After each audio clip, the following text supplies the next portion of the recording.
Broadcasting from Silicon Valley, California, this is Conversations with Jennylyn. Thank you for watching Conversations with Jennylyn. As always, I look for the best and most fascinating people to share with you. And today, my guest is Shawn Flynn. He's the head of Incubation.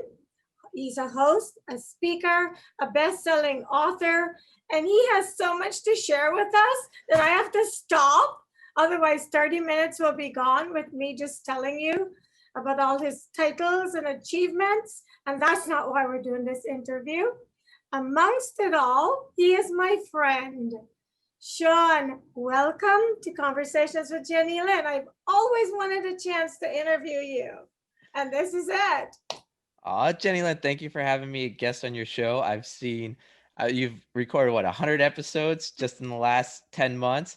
I'm a huge fan, and I'm proud to finally be amongst one of the honored guests to be on your show. So thank you. Well, welcome, and I cannot wait to tell my viewers why you're on my show, apart from the fact that you have so many accomplishments.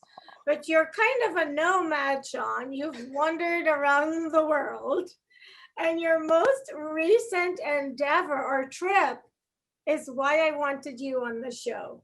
Amidst COVID, while most people sort of locked down, in fair, some of them, you and your wife decided to take a cross-country trip. And while you were on that trip, you sent me such beautiful pictures.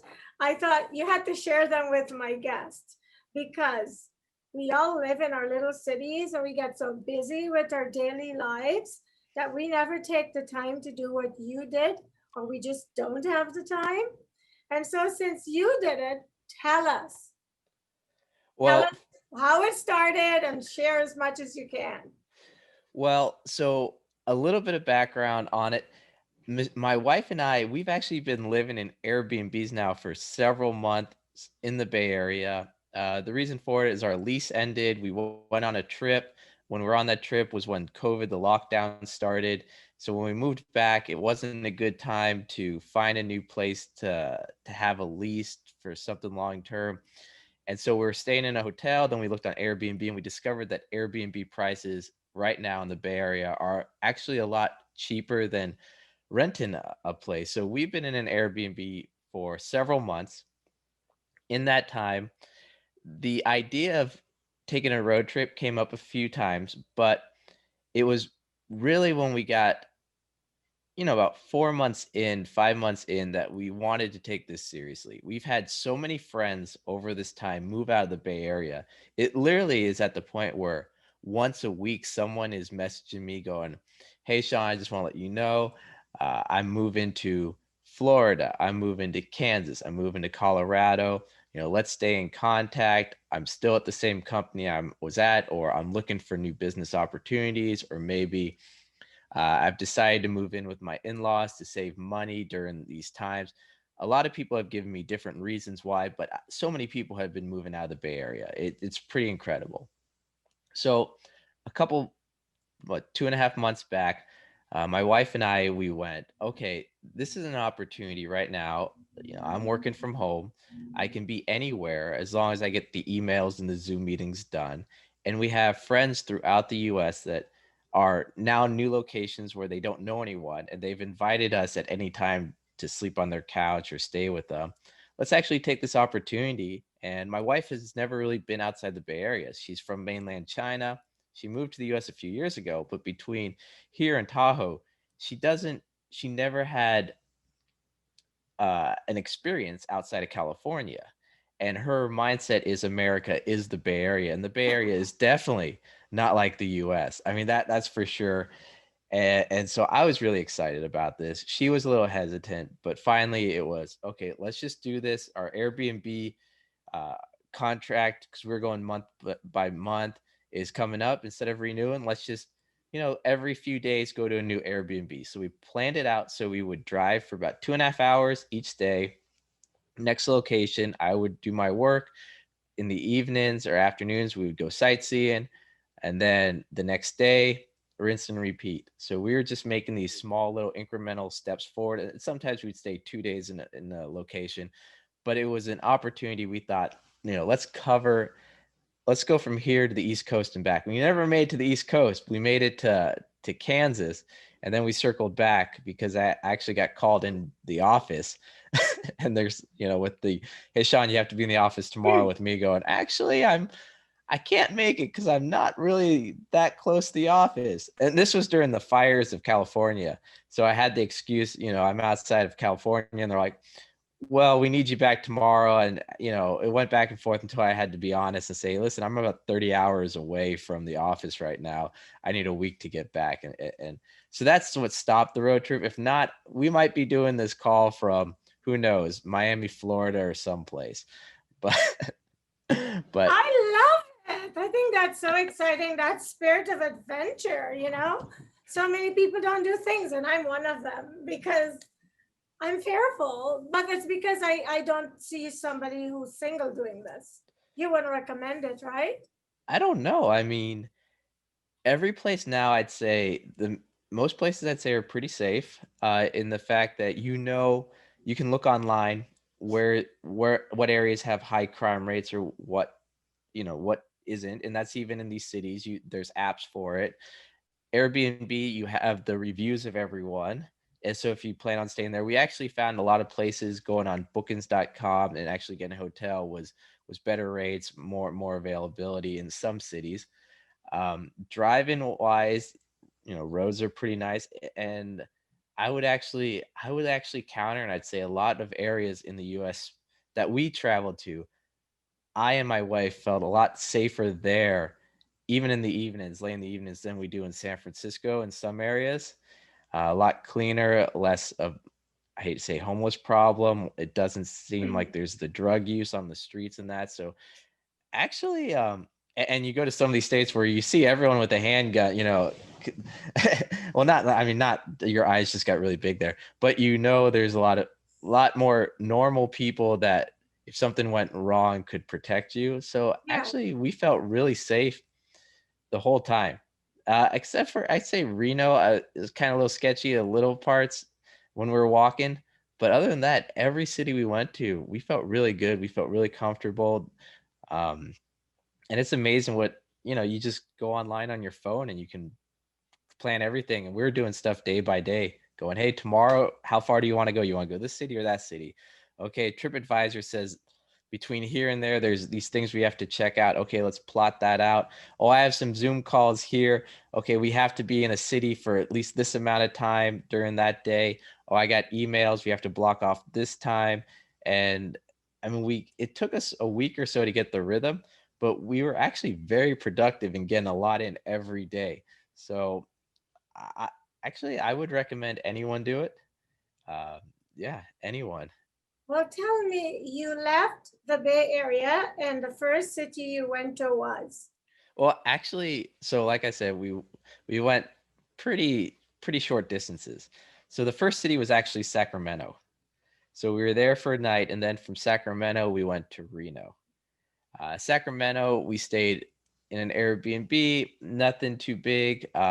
It was just more the transition, getting some emails, getting some work done, saying, okay, this is our first baby step. Let's see how it goes.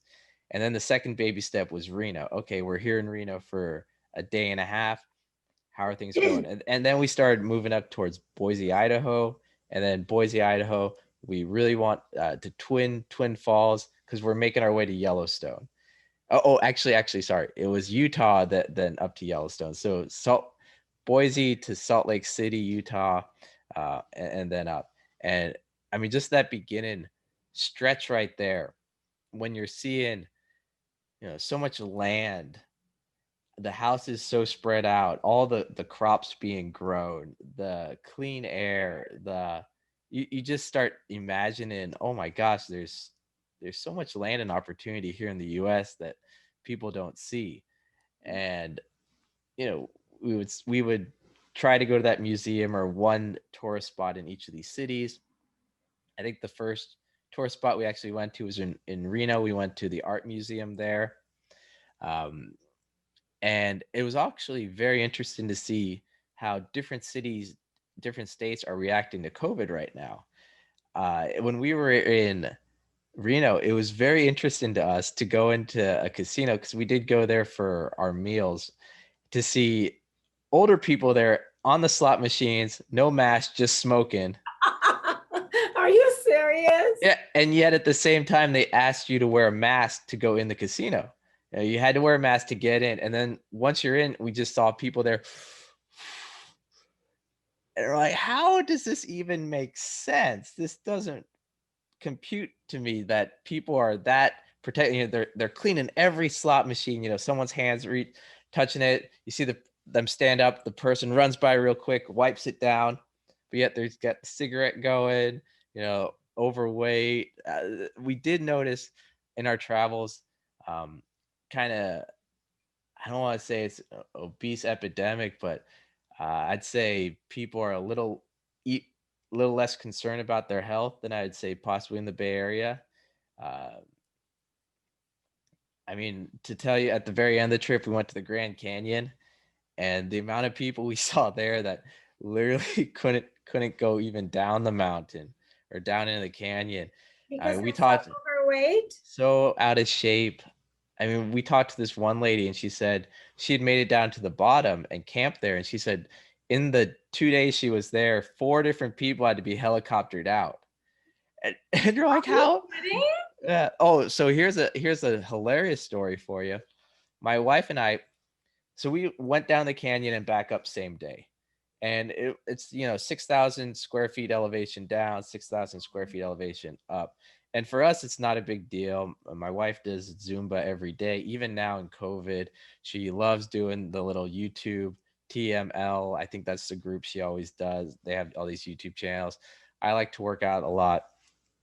And we were down towards the bottom, and we saw this brand new iPhone. We're like, oh my gosh, someone left their iPhone here. So we grabbed it, and we started walking back up towards the top of the canyon, and we passed a ranger, and we gave the cell phone to the ranger. We're like, hey, we just found this 30 minutes down there. He's like, oh, thank you, no one's ever lost or given me a cell phone before. And we walk another 1,000 feet up, and this one guy's got the 2 ski poles, trying to move, just drenched in sweat. His wife's with him, they're sitting down, then taking 5 steps, and sitting down, taking 5 steps. And the ranger and us were just walking normally, no big deal. And then the guy goes to the ranger, has anyone found a cell phone? And the ranger's like, oh yeah, right here. And me and my wife just turned like, oh man, that was your cell phone? Oh my God. And the guy's like, oh, thank you. I realized I'd lost it, but we were just too far to turn back. And my wife and I were like, it's 40 minutes that way. What do you mean you're too far to turn back? But I guess at the same time, he only had another 3.5 hours to get out of the canyon before it was dark. And we're looking at going, this is kind of sad. But it's I mean, not to laugh, but there's a lot of people that I think have stayed on front of their computers way too long. And I realized that myself, just the amount of hours I spend in front of the computer every day, and how important it is to be active and just do more outdoor stuff. I mean, we tried hiking as much as we could. I mean, these riverboat walks, and I mean, you name it, the country's so beautiful that you just find yourself having to be more active, be more, less sedentary. Can you share one photograph you took from the canyon that you think is your favorite photograph Okay. of the many you took in the canyon? Because I've seen some that you sent to us, but I don't know if it's my favorite, but here's an interesting one. So that's at the very top. wow. Here's my wife right when we get to the bottom of the canyon. Wow. And then this one was pretty interesting. This was at the canyon as well. That was in the canyon. Yeah. We actually saw a couple of sheep just, on the sides of the cliffs. Yes. And they were beyond friendly. They were literally, 10 feet away from people walking by, just eating like we weren't even there. And I don't want to say it was natural selection, but this one guy walking by is like, oh, I wish I had my gun. I'm like, No. Was he? Maybe he was just trying to get a reaction. He was just being funny. I think all of us were thinking the same. I mean, even Michelle was like, I wonder what it tastes like. Like, because you see all these, these sheep and everything. You're like, I just hiked a lot. I'm kind of hungry. So That's funny. Well, it sounds like it was a fascinating trip, which I know that it was 6 weeks of traveling. So I know we can't discuss every single day of those 6 weeks, otherwise we'll be here all day. Which states had the most impact on you and you thought, you know what, I could go home and come back and live here? the two that I really enjoyed, Kansas and Texas. Why? So Kansas, well, one, when we were in Kansas, we got to visit some friends that I hadn't seen in a while. One was from the Bay Area. His family's there, and actually, I'll show you a cool Yes, show picture us there. more pictures. So my wife is from China. When we're visiting my buddy, he's like, my son works at a gun shop. Do you want to shoot some guns? And I've shot handguns in the past. My wife has never held a gun. She was so excited. So here's a picture at the dinner table. Not sure if you can see that. Yes, yes, I can. So that's her all excited. Here's us at the shooting range. And so she's pretty tiny, but she was shooting, it started off like 22s and going up to 44s, but she was having so much fun. We got to, eat a ton of steak there. The city itself, even though they were practicing social distances, as you can see, here's a place we went to. It's called uh what was it? Pickles And that's a restaurant? yeah, it was outdoors. They had these little it wasn't badminton. They call it like pickles and something where you like hit a little bocce ball more or less back and forth. There's a ton of games. There was, so much fun and the food was amazing. Is this their setup for COVID, or is this usually how the restaurant is? This is how the restaurant operates normally. No, this is how COVID. it operates normally. It's just, I guess it's a little bit more spread out, but it's, outdoor environment, lots of games for kids, lots of, televisions for people to watch sports on, and just a lot of fun. And I mean, that's another thing. Every state is handling COVID completely different, and you can see it amongst the people, how open they are to actually talk and interacting versus the hand keep the distance. And I just found Kansas, everyone there super friendly. Um, yeah, Were and the you price. able to determine, Shawn, the uh states where they seem to take it seriously? Were you able to find out what their numbers were like in terms of deaths and contaminations? I never looked into any of those numbers. I didn't pay attention. I mean, I'm sure you'd know more than me. I was just more planning, okay, what city am I going to next? Will there be a riot in the city or not? Okay, it looks good, because this is also the time when there's a lot of riots on the news and that. And I just wanted to make sure that we felt it was going to be safe to go to the city at that time, if there's things to open up, and if we have a good experience. So yeah, in Wichita, Kansas, we visited a friend. Then 2 cities over, here's another picture. We have a close friend from Beijing, China. We hadn't seen in about 7 years, Jane. We got to hang out with her. And it was actually her daughter's birthday when we were there. So we all got to eat cake and go to the Where did park and you hang out. live? Oma Othawa or something, some name I cannot pronounce, but it's about 2 hours from Wichita, Kansas. Okay. And we're just going to the park and hanging out, and it was just great seeing all these people. And And yeah, what was your take as someone who lives in the heart of the Silicon Valley? When you went to somewhere like Kansas, did you feel a huge difference in the lifestyle. Oh yeah, a lot more laid back. A lot more people on the street, I'd say, were open for conversations, kind of wondering what you're doing. Um, I mean, the list goes on. It wasn't a completely different world. So, for your listeners, I mean, I've lived in China 5 years. I lived in Costa Rica a couple years, in Europe. So I've had a good experience living around the world.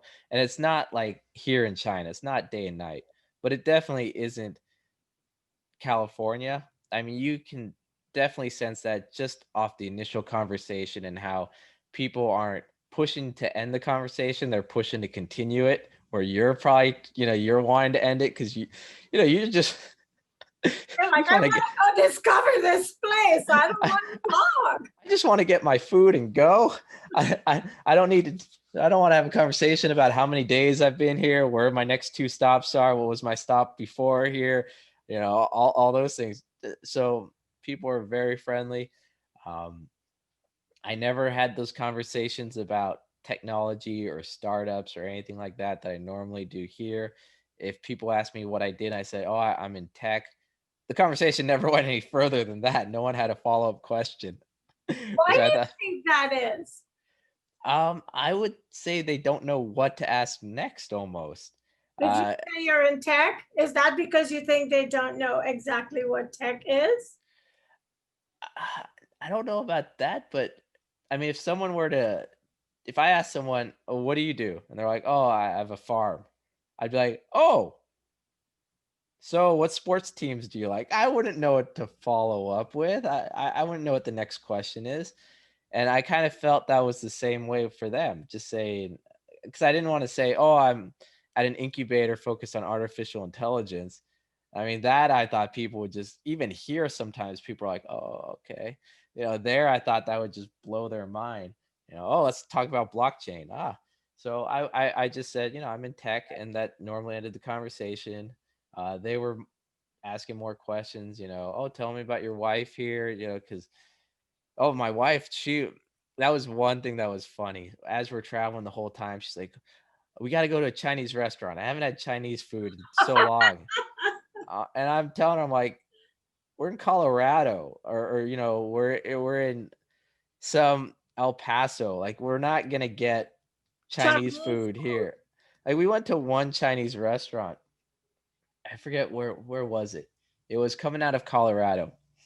And she'd been complaining, like, "I need Chinese food, I need Chinese food," whatever. So I was like, "Okay, there's a Chinese restaurant on the map here. It's got great reviews. We're going to it." We go there, we walk inside, there's a pool table, there's a bar. I was like, "Wait a second." The menu had, you know, Mongolian beef, but hamburger and steak as well. Eh, And it's a Chinese restaurant. It's a Chinese restaurant. The guy, the waiter starts walking towards us. He looks Chinese. Michelle's all excited. She's about to speak Chinese. She's like, "Oh, what you want, Dian Jega?" Like, I want to order this. And the guy's like, "Oh, I don't speak Chinese. My family's been here for like 100 years." And what was the food like? If you got something that resembled Chinese food, was it So remotely authentic? So it was and it wasn't. So the food wasn't that authentic, but it was so good because it was all fresh meat, fresh vegetables. I mean, it was all local. It tasted amazing. I was very happy.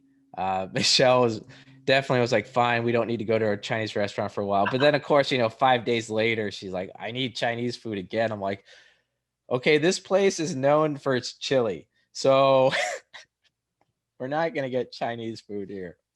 Because I also really wanted to eat locally.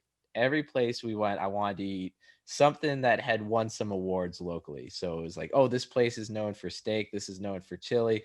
This is known for this." And we saw so many restaurants that aren't here in the California, but are huge other places like Chick-fil-A. I don't see any of those in the Bay Area. In fact, I didn't. I'd heard of it. I'd never been to Yeah, one. in El Camino in Oh, Sunny. oh, I'm sorry, but fine. The first time I ever had it was in Colorado. Um, but yeah, no, it was just so crazy seeing every city, every place we'd ask the people at Airbnb, where should we eat? We want local food. What's a local favorite? And they would tell us we'd go there. It'd always be amazing. And stuff like that's exciting. So which city you couldn't wait to get out of, if there was one? Of the big cities, I would say Reno, actually. I would that of the big cities. Of the small cities, because like I said, we would do 2.5 hours, 3 hours drives. So some of the cities had, 1,200 people in it. That was just it was in the right location to stay the night, and we needed Wi-Fi. In those cities, you walk back and forth 5 minutes, you've done the whole city. So we were pretty excited to get out of those. But the big cities, I would say Reno was actually the as bad as it sounds, the suburbs where we stayed, we really liked. Downtown when we went there, and we were only there for a day, we didn't feel comfortable, in the sense that we want to do the river walk, and we went there, and two homeless people approached us, and not that that's bad, but they were definitely on things and made the situation very uncomfortable, where we had to run away. And then while we're walking, it just downtown did not seem like a happy place right now with so many things closed, and what was going on. Where we stayed in the suburbs, though, and we were there 2.5 days, we stayed there total, I think. And downtown, we are just there for the day. Uh, the suburbs were really beautiful. It was nice. I like that. The houses, I mean, where we stayed was really nice. But downtown, I didn't feel comfortable. Yeah. Every other place we'd been to, and actually, I don't want to say this either. Boulder, Colorado. I was really excited to go there, but they had just finished the riots when we were there, and so much had been destroyed. There was garbage everywhere, broken windows, fenced off the Capitol, that we also didn't feel comfortable there either. And actually, I got a little bit of a funny story for you. We once again, my wife wanted Chinese food, so we did. There wasn't Chinese food, but there's a ramen place, and we had met our buddy who, since COVID, has been living in Colorado. He actually has an RV park there, and he drove up to meet us. And me, him, and my wife were like, okay, let's go to this ramen place and get lunch. We go to the ramen place. We all order our food. The waitress, she's bringing over our ramen dishes.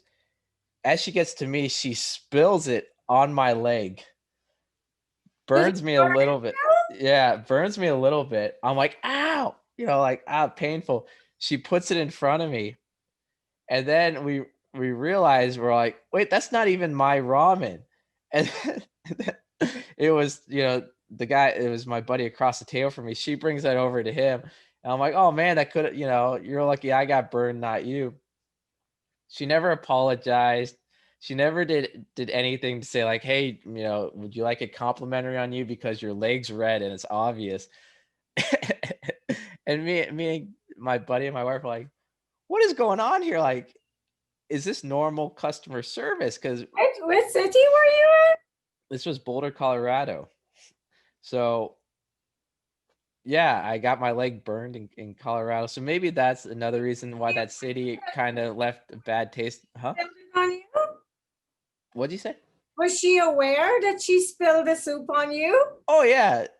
She totally like looked, was like, ah, and then put the thing down and then walked in the other direction. And I was like, maybe she was too nervous. Maybe she was kind of scared that I would like just start screaming or something. But the thing that, I mean, I was a little upset, but I thought it was funnier the fact that it wasn't even my order. That was your blessings for the day, Shawn. Yeah. So But you indicated earlier when I introduced the show that you drove past a lot of the fires. Tell us about that. Well, I mean, the fires, we didn't drive like directly where we would see the fires, but definitely the smoke.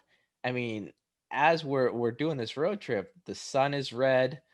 People are texting us messages and sending us pictures going, this is my backyard today in California, and us going, yeah, here's our backyard, even though we weren't even in the state. We were just pointing up to the sky because it was funny because it was almost, I don't want to say it was following us, but it kind of seemed that way because the fires at that time were so bad and the wind was just being pushed across the states that you know we were hoping to get some clean air. And even in, you know, Yellowstone, there was some remnants of the air quality. It was incredible. Well, you will not believe it, but we are out of time. And I've been loving this. I can't believe the time is up. However, what do you want to leave with my viewers that I've not asked you, that you think people should be, whatever, anything? I guess the biggest takeaway for my wife and I on this trip was there's so much opportunity in the US that if you're worried about the Bay Area, just think, okay, there's other cities out there, rent's cheaper, houses are cheaper, there's opportunities, they want people from Silicon Valley with their experience to go over. I have a lot of buddies that have created or are creating new lives for them, and they're very happy. In fact, a lot of them are now telling me, I can't believe I didn't move here years ago. So I guess just the takeaway, and this is what's been big for us, that America's is gorgeous, huge country, and there's an abundant amount of opportunity out there. So be confident and, continue your life. Shawn, thank you so much. Aw. I love your energy. I love that you have this nomadic spirit where you're just like, let's go and find out what's going on in this other part of the world or this other place. I feel that there's such an education in actually doing it rather than watching it on a documentary or National Geography or whatever it is that people tap into when they want to learn about other places.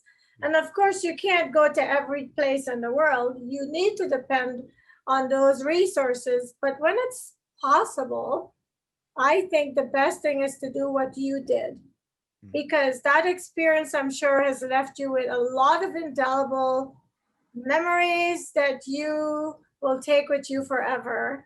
And maybe you may move to one of those places. Who knows, right?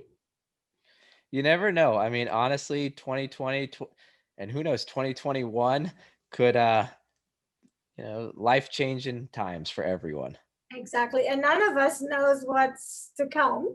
I mean, I jokingly say I feel like I wake up in the Twilight Zone because it's not one thing that's different. It's the fires, it's COVID, it's, all of the Black Lives Matter rallies, and some of them are getting ugly. And so what we used to know as normal is so sort of rattled. And you kind of have to find a new norm now because it doesn't seem like it's ever going to be what we used to know. So I really applaud you that you didn't cocoon yourself and you just said, look, I can do this, let's go do it. And you did it and you're better for it. So thank you for sharing your wonderful experience with us. Aw, Jennylyn, thank you for having me on your show. It's about time. And I'm sure we're going to be doing more. So thank you again. And thank you for watching Conversations with Jennylyn. I hope you enjoyed Shawn's tour as much as I did. I felt like I was going with him. And I will see you next time. Thank you. Thank you, Jenny.